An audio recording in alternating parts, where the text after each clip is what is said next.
بسم اللہ الرحمن الرحیم۔ السلام علیکم دوستو، آج ہم جس بزرگ ہستی کے بارے میں بات کرنے جا رہے ہیں ان کا نام ہے میاں محمد بخش۔ ناظرین، حضرت میاں محمد بخش ایک صوفی اور کامل فاضل تھے اور یہ پنجابی کے شاعر بھی تھے۔ آپ کا خاندان میرپور خاص کا رہنے والا ہے۔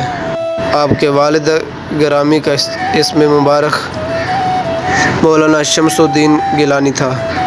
آپ کے والد محترم عالم دین اور کامل صوفی تھے۔ آپ کی ولادت سن 1246 ہجری بمقام آزاد کشمیر میرپور خاص میں ہوئی۔ آپ نے بچپن ہی سے علوم ذہنی اور باطنی کی تعلیم کی اور بزرگان دین کی صحبت میں رہ کر اپنے آپ کو فیض یاب کیا۔ آپ نے کم و بیش 18 کتابیں لکھی۔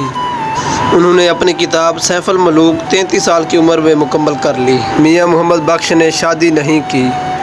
سیف الملوک تقریباً لاکھوں لوگوں کی دلوں کی دھڑکن ہے اور خطہ پوٹوحال میں آج بھی ہر مرد اور عورت اسے پڑھ کر خوشی محسوس کرتے ہیں۔ آپ کی وفات 1907 بمطابق 1324 ہجری میں ہوئی، جو کہ ضلع میرپور میں ہوئی۔ آپ کا مزار اقصد بھی وہیں میرپور میں ہے۔ یہ تھی آج ہماری میاں محمد بخش کی مختصر کہانی۔